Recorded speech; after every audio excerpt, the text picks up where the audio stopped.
One of the Democratic Party's top fundraisers in Los Angeles has agreed to plead guilty to embezzling funds from the now defunct Hollywood anti-poverty group he led for decades. Now, this was a nonprofit, and it appears, based on his willingness to plead guilty, that he had stolen some of the money from this nonprofit and spent that money on himself, pretty lavishly, actually.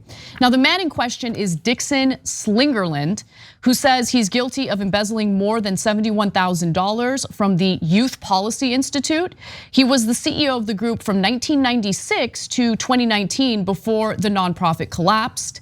I should note that he received millions, tens of millions of dollars in both local and federal grants in order to, run this nonprofit. And it's interesting because he was one of the donors for Eric Garcetti. And would you look at that? He gets local grants in order to run his nonprofit from local leaders here in Los Angeles. Now, let's give you some of the details of what he did. According to the Los Angeles Times, from 2009 to 2019, Youth Policy Institute received $281 million in federal grants. When it filed for Chapter 7 bankruptcy in 2019, the organization reported that it had demanded Slingerland repay more than $1.7 million in misspent funds. So the $71,000 that he embezzled is nothing compared to the $1.7 million that he had misused. So he also acknowledged misspending more than $600,000 in federal grants to the nonprofit for payroll and other things that were not allowed, including personal expenses he put on the organization's American Express card.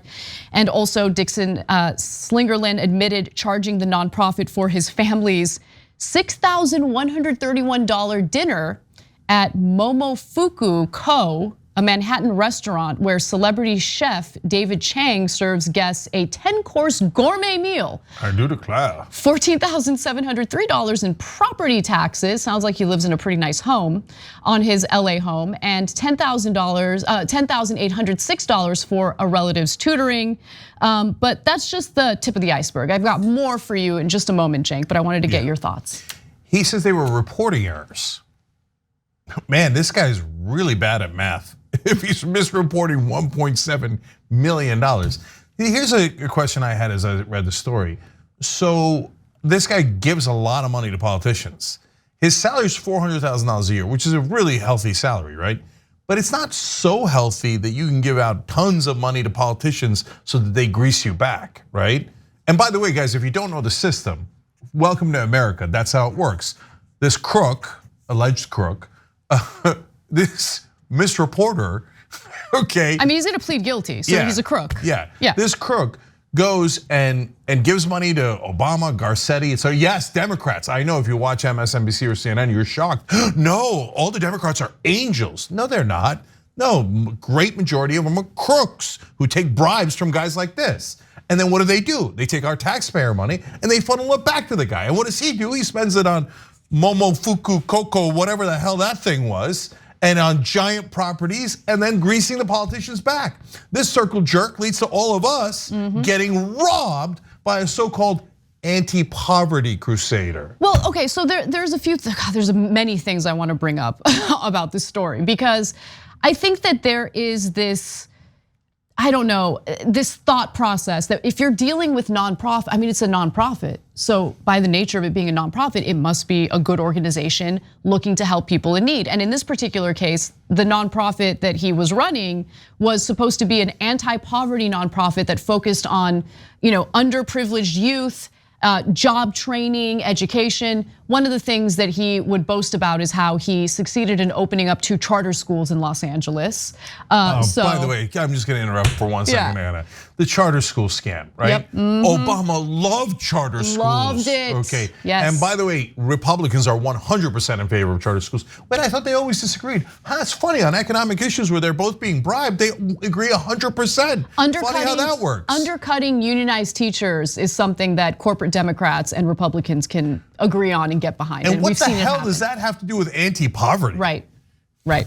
So I want to give you some more details because it turns out that he is also allegedly a tax dodger. So, I mean, accidentally misused funds, but also accidentally forgot to pay his taxes. Really interesting. So in a plea agreement that prosecutors filed Tuesday in federal court in Los Angeles, Slingerland admitted that he failed to report nearly $450,000 in income from the nonprofit on his personal tax returns from 2016 to 2019. And as Cenk mentioned, but I really want to reiterate here, he was in fact collecting a $400,000 salary, which I would venture to say is quite a bit of money for someone working at a nonprofit. I get that he's running the nonprofit, but it's not supposed to be for profit.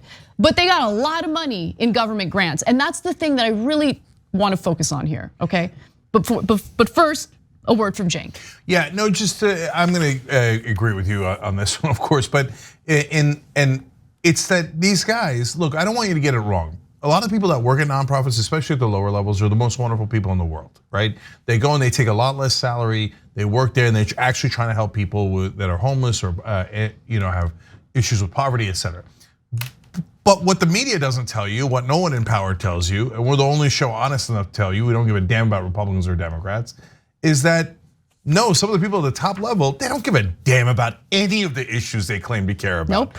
And a lot of them go and just siphon off all the money. And it's just a giant scam.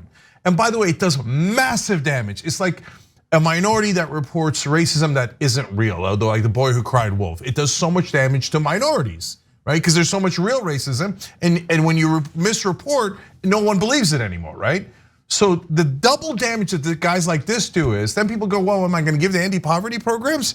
Because it turns out the son of bitch crooks are robbing from it, right? And so unfortunately, a lot of these organizations, a lot of people at the top, they just want to keep the gravy train going. They don't actually care about solving the issue. They want the issue to keep going so they keep making money off of it.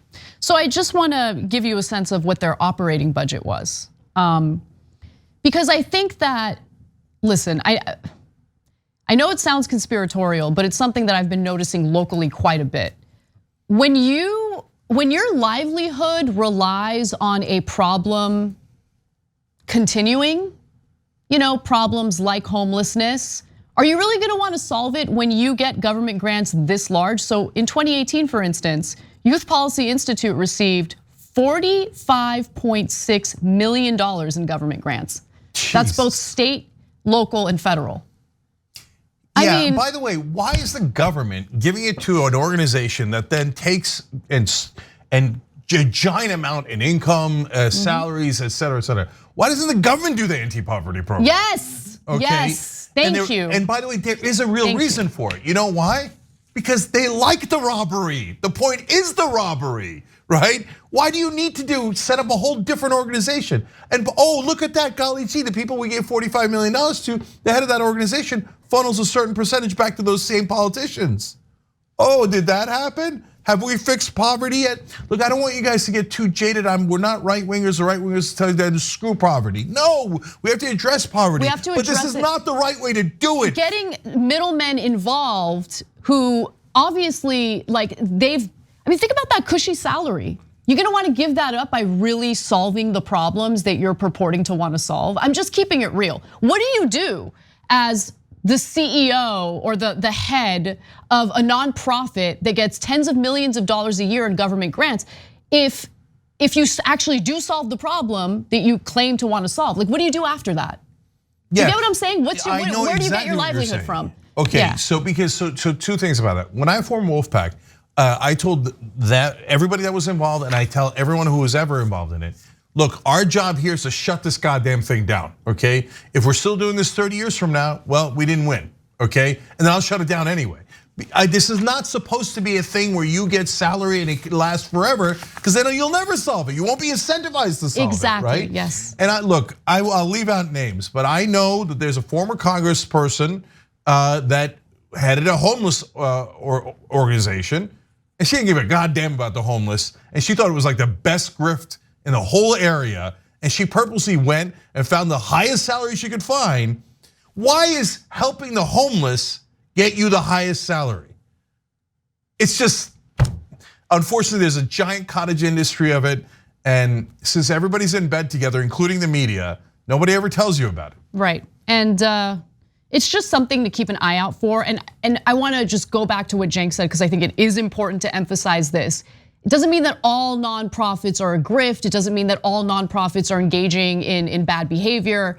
But when you see a nonprofit failing to actually address the issue they claim they want to address, you should wonder about that. And you should take a look at their public filings, right? Because they do have to publicly disclose the salaries that their executives are earning. And I'm sorry, I just think that if you're taking government grants to solve a problem having to do with poverty, I don't see why you should earn nearly $500,000 a year. Again, look, he's busted, he misappropriated all that, $1.7 million and stuff. But there's no way he's giving that kind of money to those politicians and living in that kind of home, even on a $400,000 salary. So there might be even more than meets the eye here. This is a plea deal, right? God knows what he actually did. Thanks for watching The Young Turks, really appreciate it. Another way to show support is through YouTube memberships. You'll get to interact with us more. There's live chat emojis, badges. You've got emojis of me, Anna, John, JR, so those are super fun. But you also get playback of our exclusive member-only shows and specials right after they air. So all of that, all you gotta do is click that join button right underneath the video. Thank you.